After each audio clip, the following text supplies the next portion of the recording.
Hello friend, मैं आदाब sir DL academy की तरफ से आपके लिए अप्लाइड मैथमेटिक्स थर्ड क्लास ला रहा हूं। जैसा कि आप जानते हैं कि हमारे कुछ क्लास चले हुए हैं जिसमें मैंने आपको इंट्रोडक्शन क्लास में बताया हुआ है कि अप्लाइड मैथमेटिक्स थर्ड जो है वो कितने पार्ट में है, हम कहाँ से स्टार्ट कर रहे हैं, कहाँ से नहीं कर रहे हैं, क्या करने वाले हैं, ये हमने अपने पिछले क्लास के वीडियो में सब बताया हुआ है।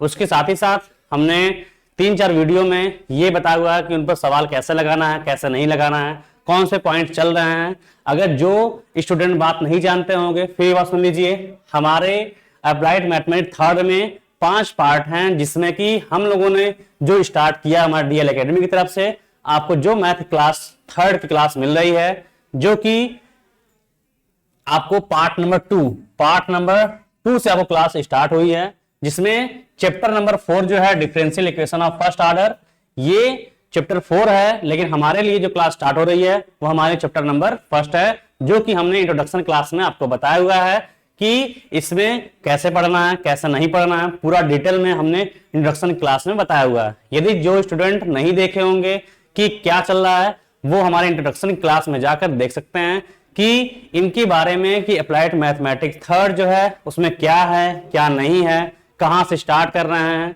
ठीक है, तो जो हमारी क्लास चल रही थी पिछली क्लास वो हमारे चैप्टर नंबर 4 में, जिसमें क्या था, differential equation of first order के बारे में हमने जाना। उससे पहले वीडियो सवाल लगाने से पहले एक बार फिर हम रिवाइज करा दे रहे हैं बात को। हमने पहले ये जाना कि इस चैप्टर में 4 में कि अवकल समीकरण किसे कैसे निकालते हैं, अवकल समीकरण बनाते कैसे हैं। हमने इस पर 3-4 वीडियो बनाकर आपको दिया हुआ है, जिसमें हमने सबको सवाल लगा हुआ, अच्छी तरीके से समझाया हुआ है। जिसको प्रॉब्लम हो वो बता सकता है कि यहाँ सर मुझे ये दिक्कत है, वो दिक्कत है, तो उसकी बात को देखा जाएगा, उसके सॉल्यूशन को सॉल्व किया जाएगा। जैसा कि चैप्टर नंबर 4 में हमने आपको बताया हुआ है कि सवाल किस तरह कोटि निकालना है, किस तरह अवकल समीकरण बनाना है, ये सभी हमने आपको बताया हुआ है। आज फिर हम उसके बारे में बात करने वाले हैं। एक बार फिर सुन लीजिए सभी स्टूडेंट। चैप्टर नंबर 4 जो है हमारा चैप्टर नंबर 1 है। हम पार्ट 2 से स्टार्ट किए हैं, पार्ट 3, पार्ट 4, पार्ट 5 पढ़ेंगे। उस सबसे लास्ट में हम मैट्रिक्स पढ़ेंगे। क्यों ऐसा होगा, तो हमने इंट्रोडक्शन क्लास में बताया हुआ है। जिस स्टूडेंट को ये पता नहीं है बात, वो पिछले वीडियो में जाकर वो पूरे इंट्रोडक्शन क्लास, बाकी जो इस चैप्टर में जो सवाल लगाए गए हैं, जो इंपॉर्टेंट सवाल लगाए गए हैं, उनको एक बार फिर से आप लोग देख लीजिएगा। ठीक है, तो आइए चलते हैं अपने सवाल की तरफ कि इसमें सवाल क्या है। जैसा कि हमारा सवाल ये है, उस सरल आवर्त गति का अवकल समीकरण ज्ञात करो जिस सरल आवर्त गति का समीकरण x बराबर a cos omega t plus phi है।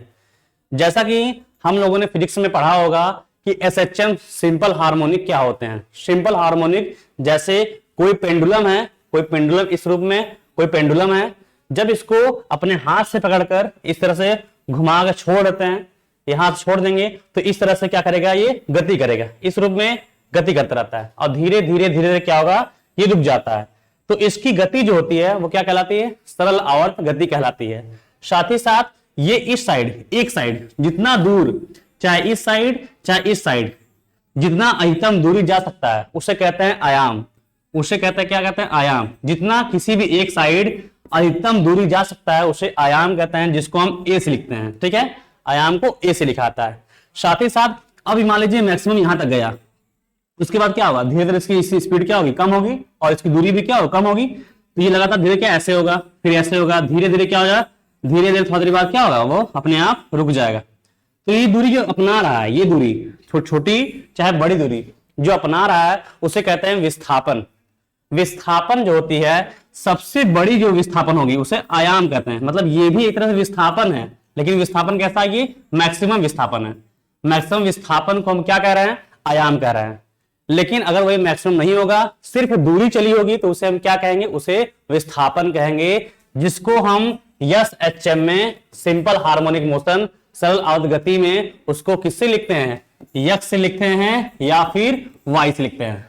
और हम जानते हैं सरल आवर्त गति जो पेंडुलम हमारे मोमेंट कर रही है, इसका विस्थापन समीकरण एक होता है x बराबर a cos omega t plus phi होता है, और एक होता है अगर y के सापेक्ष में देखा जाए तो y बराबर a sin omega t plus phi होता है। ठीक है, तो उसी इक्वेशन के बारे में ये दिया गया है कि ये इक्वेशन कैसा है। ठीक है, तो वही हमें बताना है कि ये सिंपल हार्मोनिक का क्या विस्थापन समीकरण है, x बराबर a cos omega t plus phi, और इसको हमें क्या करना है, इसको बदलना है किसमें, अवकल समीकरण में। ठीक है, किसमें चेंज करना है, हमें अवकल समीकरण में चेंज करना है। अब हमने आपको बताया होगा कि किसी भी समीकरण को अवकल समीकरण में चेंज कैसे करते हैं। सबसे पहले हम उसमें यह देखते हैं कि किसके सापेक्ष अवकलन हो पाएगा, किसके सापेक्ष अवकलन नहीं हो पाएगा। ठीक है, पहली बात। दूसरी बात, हम उसमें खोजते हैं कांस्टेंट, कि उसमें कितने कांस्टेंट है। जैसा कि हमने आपको पिछले क्लास में लगभग सभी बातों को बताया हुआ है कि कांस्टेंट किसको मानना है, कैसे नहीं मानना है। ठीक है, फिर आइए एक बार सबसे पहले क्या करेंगे, सबसे पहले इक्वेशन उतार लेंगे। क्या इक्वेशन हमारा है, x बराबर a cos omega t plus phi, ये हमारा इक्वेशन है। अब इसको हमें चेंज करना अवकल समीकरण में। तो सबसे पहला बात क्या है, पहला बात हमारा ये है कि पहले इसमें कांस्टेंट खोज लेते हैं, इसमें कितने कांस्टेंट है। अब कांस्टेंट किसको मानेंगे, तो यहां पर मेरा x है, तो हमें क्या करना है, x का ही तो अवकलन करना होता है, x का ही तो हमें अवकलन करना है ना। तो x का जब मुझे अवकलन करना है तो उसको तो हम कांस्टेंट मानेंगे नहीं। बची बात ओमेगा टी प्लस फाई, इसमें फाई हमारा क्या है, फाई हमारा क्या है, कांस्टेंट है। फाई हमारा क्या है, कांस्टेंट है। और उसके बाद हमारा क्या है, ए हमारा क्या है, ए भी हमारा कांस्टेंट है। क्यों कांस्टेंट है, क्योंकि हमने अभी आपको बताया कि पेंडुलम के जो सिंपल हार्मोनिक मोशन पेंडुलम का होता है, जो गति करती रहती है, इस कंडीशन में तो सबसे बड़ा जो विस्थापन है, जो सबसे बड़ी दूरी है, वही हमारा आयाम कहलाता है, जिसको हम ए से लिखते हैं। तो ये हमारी क्या दूरी हुई, और दूरी हमारी क्या हुई, कांस्टेंट होगी। इसलिए हमारा कांस्टेंट कौन होगा, ए और फाई। तो हम जान गए इसमें कितने कांस्टेंट है, दो कांस्टेंट है। जैसा कि हम जानते हैं दो कांस्टेंट अगर हो गए तो फिर हमें क्या करना होता है, हमें ये करना होता है कि अगर दो कांस्टेंट है तो उस दो कांस्टेंट को दो बार हम अवकलन करेंगे, और इक्वेशन जितने बनेंगे उन इक्वेशनों को अपने हल करने के अनुसार किसी तरह से उस दो कांस्टेंट को या तीन कांस्टेंट जितने भी रहेंगे हटा देंगे, और जैसे हट जाएगा वही हमारा अवकल समीकरण कहलाएगा। जैसा कि मैंने इससे पिछले क्लास में आपको लगभग सवाल लगा बताया हुआ है। आइए फिर इस सवाल लगाते हैं। तो सवाल क्या है, x बराबर a cos omega t plus phi, इसे क्या करना है, मुझे अवकल समीकरण में चेंज करना है। कैसे करेंगे, कितने कांस्टेंट है, दो, कौन कौन, a और फाई। हमें पता भी होना चाहिए कि कौन कांस्टेंट है, क्योंकि हमें उसी को हटाएंगे तभी हमारा अवकल समीकरण प्राप्त होगा। कैसे करते हैं, सवाल लिख लिए, इसको मान लेंगे समीकरण नंबर 1। ठीक है, अब हम इससे क्या करेंगे, अवकलन करेंगे। कितनी बार अवकलन करेंगे, जितने कांस्टेंट होंगे, कितने हैं, दो, तो हम दो बार अवकलन करेंगे। कैसे, पहले एक बार करेंगे फिर दोबारा अवकलन करेंगे। चलिए करते हैं। तो x का अवकलन किसके सापेक्ष करेंगे, यहाँ a हमारा कांस्टेंट है, फाई हमारा कांस्टेंट है, तो बचा कौन, बचा हमारा t। तो x का t के सापेक्ष अवकलन करेंगे। ठीक है, आइए करते हैं, dx अपान dt। अवकलन कैसे करते हैं, देखते हैं। अगर जिसके सापेक्ष हम अवकलन कर रहे हैं, जैसे यहाँ किस सापेक्ष कर रहे हैं, t के सापेक्ष कर रहे हैं, तो t के साथ जो एलिमेंट लगे होते हैं वो हमारे कहलाते हैं कांस्टेंट। लेकिन अगर वो जिसके सापेक्ष हम अवकलन कर रहे हैं उनके साथ लगे हुए हैं तो उनको अवकलन में जैसे का तैसे रखते हैं, और जिसमें वो t या x शामिल होगा उसी का बस हम अवकलन करते हैं। ठीक है, तो ये क्या है, इसके साथ लगा हुआ है तो जैसे के तैसे उतर जाएगा, इनटू, अब इसका हमें अवकलन करना है, तो cos का मुझे अवकलन करना है। तो कैसे करते हैं, cos x का अवकलन क्या होता है, minus sine x। cos x का होता है माइनस साइन x। क्या ये x है, नहीं है, तो क्या करते हैं, इसको पहले x मानते हैं। ठीक है, अगर नहीं रहता तो अवकलन कैसे करते हैं, मानते हैं। तो मान लिया हमारा क्या है, x है, हमने मान लिया। cos x का अवकलन क्या होता है, minus sine x, minus sine x। लेकिन हमने ये माना है x है क्या, नहीं है। तो जब नहीं होता क्या करते हैं, तो जिसको मानते हैं कि ये x है उसी का फिर से अवकलन करेंगे। तो हमने इसको माना, इसका फिर से अवकलन करेंगे। तो ओमेगा टी प्लस फाई को जिसको हमने माना हुआ है, इसका फिर से अवकलन करें, किसके सापेक्ष, t के सापेक्ष। ठीक है, t के सापेक्ष अवकलन करेंगे।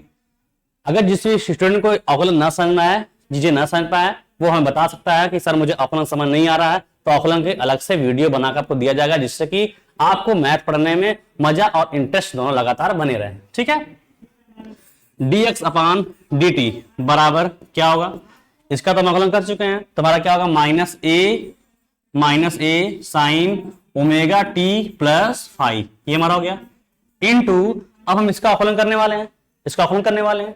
तो हमने क्या बताया, टी के सापेक्ष कर रहे हैं, टी है तो इसका कांस्टेंट जैसे का तैसे उतर जाएगा, इंटू ओमेगा इंटू टी का टी के सापेक्ष, टी का टी के सापेक्ष नहीं, किसी भी एलिमेंट का जब उसी के सापेक्ष अवकलन करेंगे तो उसका अवकलन कितना होता है, एक होता है, तो एक हो गया, प्लस है प्लस उतार दिए, फाई है, फाई को हम क्या मान रहे हैं, कांस्टेंट माना ना, अब कांस्टेंट का किसी के सापेक्ष अवकलन करेंगे क्या होगा, जीरो, इसका क्या हो जाएगा, जीरो हो जाएगा, ठीक है।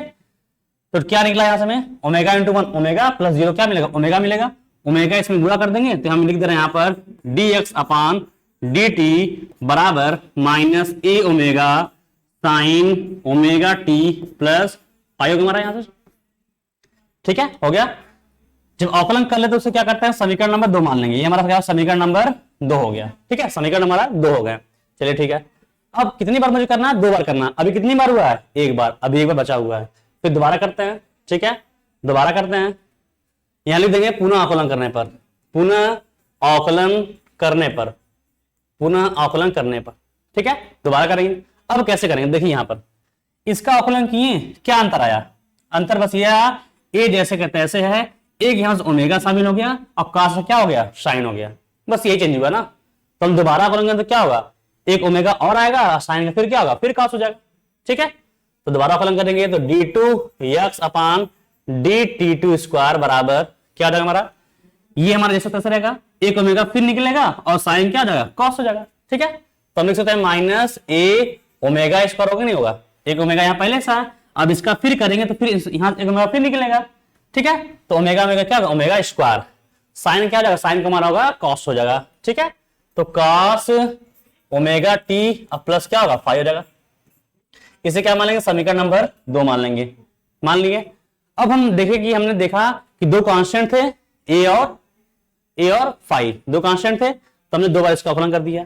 क्या आकलन करने के बाद जो कांस्टेंट माने थे ए और ओमेगा, सॉरी ए और फाइव, वो हट गया, तो हम देख रहे हैं नहीं हटा है।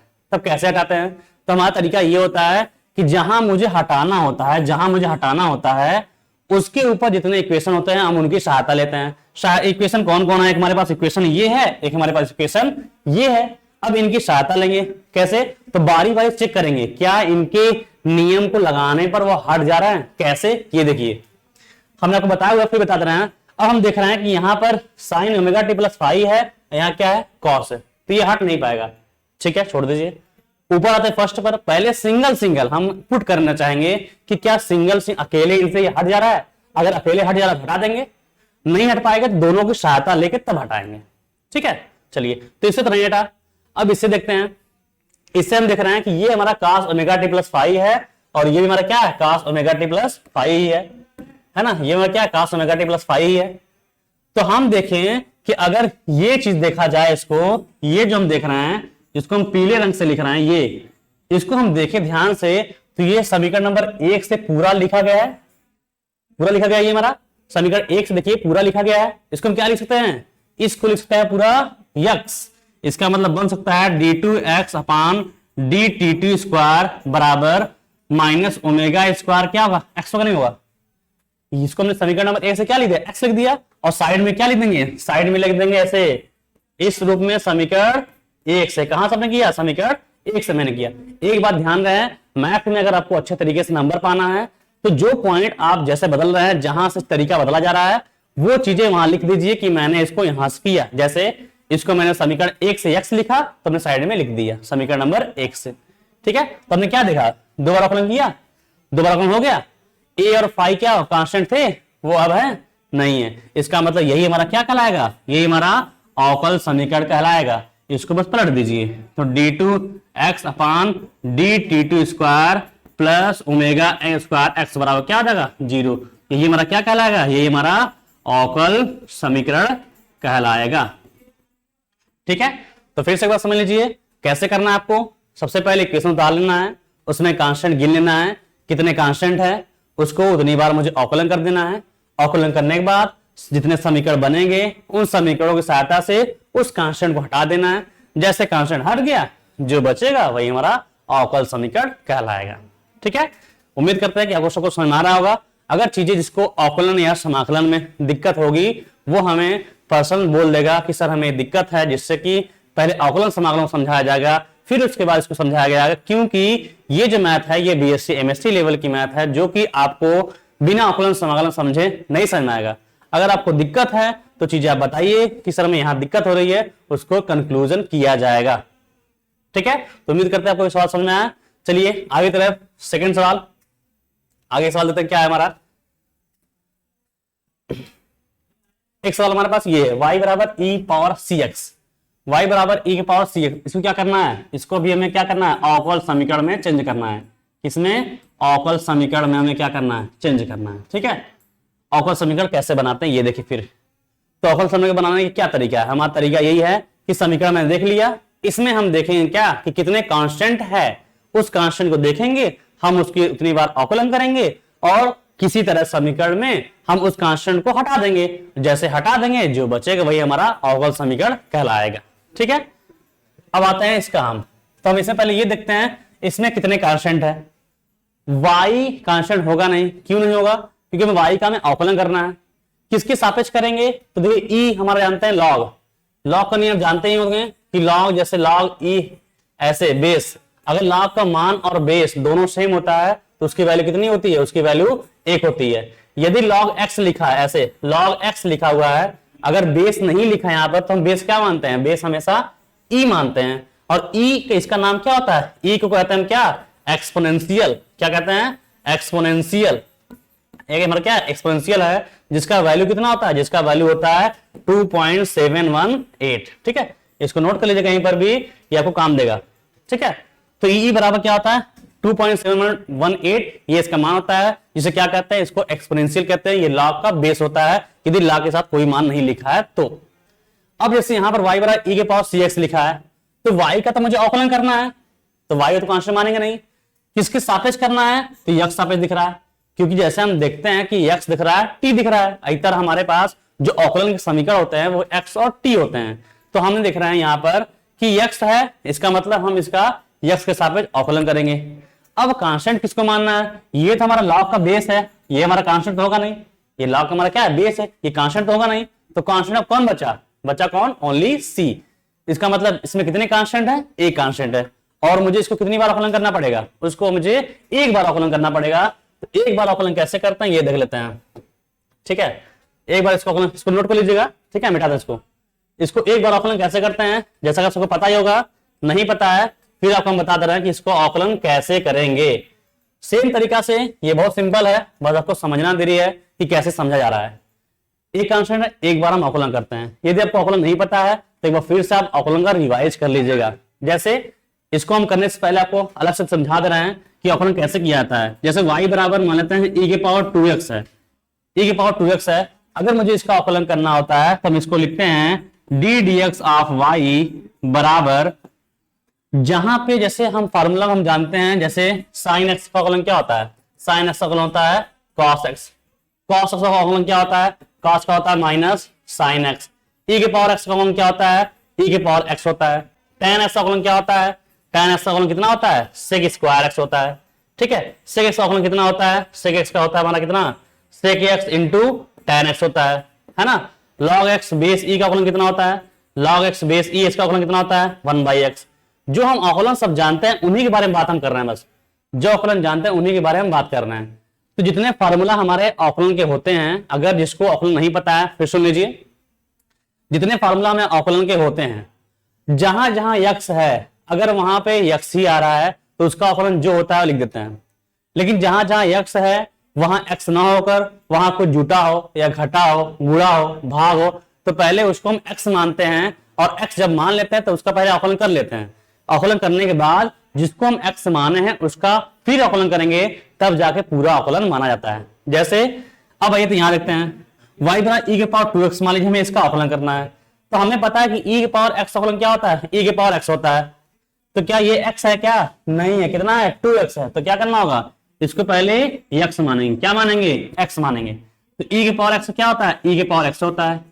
लेकिन हमने क्या बोला, हमने ये बोला कि जिसको x मानेंगे उसका फिर करना पड़ेगा, तो हमने इसको फिर माना है, तो 2x का हम क्या करेंगे, दोबारा अवकलन करेंगे, तब जाके ये पूरा इसका अवकलन कहलाएगा। ठीक है, तो e के पावर 2x हमारा है इंटू 2 कांस्टेंट है, x साथ में 2 हमारा जाएगा बाहर, 2 हमारा बाहर आ जाएगा, और x का अवकलन कितना होता है, x का होता है 1, तो कितना होगा इंटू 2 मिल गया। इस तरह से हमें अवकलन मिल जाएंगे, सहमत नहीं, इस तरह से अवकलन किया जाएगा। और एक ने इसका औसत निकाल लेते हैं इसमें, जैसे e के पावर 2x है, अगर मैंने इसका अवकलन किया तो क्या देखा हमने, जो x के साथ कांस्टेंट लगा था वही कहां आ गया, वही बस बाहर आएगा। एक बार करेंगे तो एक बार आया, दोबारा करेंगे तो फिर आएगा, दोबारा करेंगे फिर आएगा। इसका मतलब यह है कि अगर e के पावर x वाले का अवकलन करना है तो वो जैसे का तैसे रहेगा, वो जैसे का तैसे रहेगा, उसका जो कांस्टेंट है बस वो क्या होगा, एक बार बाहर निकल चला आएगा।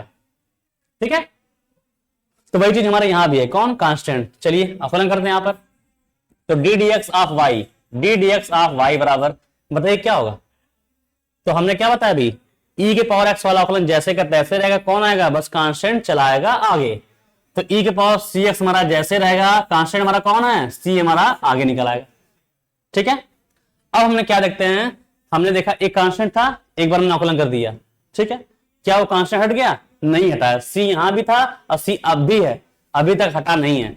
और हमारा अवकल समीकरण कैसे बनता है, अवकल समीकरण तब बनता है जब वो कांस्टेंट हट जाएगा। हटा नहीं है, हटा नहीं है तो फिर क्या करना होगा, तो इसको मुझे हटाना है। कैसे, इसके ऊपर जितने इक्वेशन होंगे उनकी सहायता लेकर। तो इसके ऊपर इक्वेशन कौन है, इसके ऊपर इक्वेशन बस हमारा यही है, इसके ऊपर हमारा इक्वेशन कौन है, बस यही था ना, इसके ऊपर हमारे बस यही इक्वेशन है। तो इसको कैसे हटाते हैं ये देख लेते हैं। अब हम देखें कि हम e के पावर cx जो दिख रहा है, इसकी जगह यहां भी e पावर cx है, तो इसकी जगह हम क्या लिख सकते हैं, y लिख सकते हैं। चलिए ठीक है, y लिख देंगे, y लिख देंगे, क्या तब भी c हट जाएगा, c हट जाएगा, c तब भी नहीं हटेगा, c अभी भी बचा है। अगर हम इसकी यहां से हेल्प लेते हैं, हमारे पास एक ही बचा है, यही समीकरण बचा है हमारे पास, इसी का मुझे हेल्प लेना है। तो हम देख रहे हैं यहां से हम y लिख देंगे, चलिए ठीक है y लिख दिए, लेकिन क्या c हट गया, नहीं हटा है c, और उसी को हटाना है। तो कैसे, तो उसके ऊपर जितने इक्वेशन है उनकी सहायता लगेंगे, वो हटाएंगे, लेकिन हमारे पास सहायता बस बचा कौन, यही एक ही तो बच्चे मेरे पास है, इसी की सहायता लेके सी हटाना है। चलिए हम इसकी जगह y लिख देंगे, सी तो हट गया, लेकिन ये सी रह गया फिर ना, तो इसके लिए क्या करना होगा, इसकी सहायता लेंगे। अब हम इसकी सहायता लेके कैसे हटाएं, मेरे पास ये सोचने की बात है, इसकी सहायता लेके सी कैसे हटाएं। तो हम देख रहे हैं सी कहाँ है, ऊपर है, हमें चाहिए कहाँ, सी अकेले चाहिए, जिसको हम यहां रख दें तो सी हट जाए और हमारा अवकल समीकरण मुझे मिल जाए। ठीक है, तो अब कैसे करें, तो सी कहाँ है, ऊपर है, इसको लाना कहाँ है, आगे लाना है। तो आगे लाने के लिए क्या करना होगा, कोई भी चीज घात में है, अगर मुझे उसे पहले लाना है तो क्या करना होता है, लॉग लेना होता है। ठीक है, इसका मतलब हम क्या करेंगे, दोनों पक्षों में लॉग लेंगे। इसको समीकरण नंबर 1 मान लीजिएगा, या फिर 2 इसको मान लीजिएगा, इसको 1 नंबर। ठीक है, तो क्या करेंगे, समीकरण 1 में दोनों पक्षों में क्या करेंगे, हम दोनों पक्षों में लॉग लेंगे, दोनों पक्षों में लॉग लेने पर, ठीक है, लॉग लेंगे तो क्या होगा, लॉग वाई बराबर, लॉग की प्रॉपर्टी क्या होती है, लॉग की प्रॉपर्टी हमारी ये होती है कि अगर कोई एलिमेंट घात में है तो कहां चलाएगा, पहले चलाएगा। ठीक है, इसका मतलब ये हमारा कहां चलाएगा, पहले चलाएगा। इसका मतलब cx log e होगा, ये होगा कि घात में क्या पहले चलाया, और log e का वैल्यू क्या होता है, हमने बताया अभी आपको लॉग के बारे में। अगर यहाँ कुछ नहीं क्या मानेंगे, e मानेंगे, बेस e मानेंगे, और log e का वैल्यू कितना होता है, 1 होता है। तो log y बराबर हमारा क्या हो गया, cx हो जाएगा। हमें किसका वैल्यू चाहिए, c का वैल्यू चाहिए, तो यहाँ c का मान निकालें, तो c बराबर यहाँ से क्या निकलेगा, log y अपान x निकल जाएगा। इसको क्या करेंगे, समीकरण नंबर 2 में रख देंगे, समीकरण नंबर 2 में रख देंगे। ठीक है, तो समीकरण 2 में अगर रखते हैं तो क्या मिलेगा मुझे, इसको मिटा देना। ठीक है, ये अवकलन उतार लीजिएगा, इसको आप उतार लीजिएगा, कैसे अवकलन हमने किया हुआ है आपको पता ही होगा। तो अब यहाँ पे हम इसको समीकरण नंबर 2 में रख देंगे। जब समीकरण में इसको 2 उठाकर रखेंगे, यहाँ पर c को यहाँ रखेंगे, तो d d x of y बराबर क्या मिला मुझे, e के पावर cx को हम क्या समीकरण नंबर 1 से क्या कर सकते हैं, y लिख सकते हैं, y इंटू c का मान हम यहाँ से क्या रखे हैं, log y बटे x, तो log y बटे x हो जाएगा। ठीक है, बस इसको हल कर लेंगे थोड़ा सा, जैसे D d x of y बराबर क्या मिला, y बटे x इंटू क्या मिला, log y मिल जाएगा। ठीक है, तो इसमें में क्या देख रहे हैं कि एक बार कांस्टेंट हमारा था c, वो c क्या हो गया, हट गया, तो जो बचा वही हमारा क्या कहलाएगा, ये हमारा अवकल समीकरण कहलाएगा। ठीक है, ये हमारा अवकल समीकरण कहलाएगा। तो इस तरह से जितने भी समीकरण में हमारे कांस्टेंट होंगे, उस कांस्टेंट को देख लेंगे, उसमें कितने कांस्टेंट है, उसको हम उतनी बार अवकलन करेंगे, और उसके ऊपर जितने इक्वेशन होंगे उनकी सहायता लेके, लॉग लेके किसी तरह से बस उस कांस्टेंट को हटा देना है। जैसे हमारा कांस्टेंट हट जाएगा वही हमारा अवकल समीकरण कहलाएगा। ठीक है, तो जो चैप्टर नंबर 4 की बात चल रही थी, जो हमारे डीएल एकेडमी से आपको मैथ क्लास मिल रही है, वो चैप्टर नंबर मैथ का आपके फर्स्ट नंबर है, जिसमें हमने आपको 4-5 क्लास बताई हुई है चैप्टर नंबर फर्स्ट के बारे में कि उसकी कोटि कैसे निकालेंगे, घात कैसे निकालेंगे, किसी भी समीकरण को अवकल समीकरण में कैसे चेंज करेंगे, यहां तक बात हुई। ठीक है, तो अभी तक आप लोगों ने जितना सीखा हुआ है उसे प्रैक्टिस कर लीजिए कि किसी भी समीकरण को अवकल समीकरण में चेंज कैसे करना होता है, कोटि कैसे निकालते हैं, ये सब जानने लिए। बाकी अब आगे क्लास में अगले चैप्टर की तरफ चलेंगे कि कैसे इसको आगे तरफ हम बढ़ेंगे। ठीक है, जिसको भी जो डाउट हो, जो चीजें दिक्कत हो, वो पूछे किस तरह में यहाँ प्रॉब्लम हो रही है, चीजें ये समझ नहीं आ रही है, आपकी पूरी चीजों को हल किया जाएगा। जितने भी कंफ्यूजन चीजें होंगी सबको हटाया जाएगा। यदि आपको अवकलन समाकलन में भी दिक्कत है तब भी आपको बताया जाएगा, उसकी अलग से वीडियो डाली जाएगी जिससे कि आप देखकर अच्छे से मैथ को पढ़ सकें। ठीक है, तो आज के लिए क्लास बस इतना ही रहेगा। बाकी नेक्स्ट क्लास आगे में बात करेंगे कि इसका आगे चैप्टर में क्लास कैसे चलेंगे। ठीक है, तो बस इसका जितना भी होगा रिवाइज कर लीजिएगा और जो डाउट होंगे वो हमसे क्लियर कर लीजिएगा। ठीक है, तो आज के लिए इतना ही। Thank you.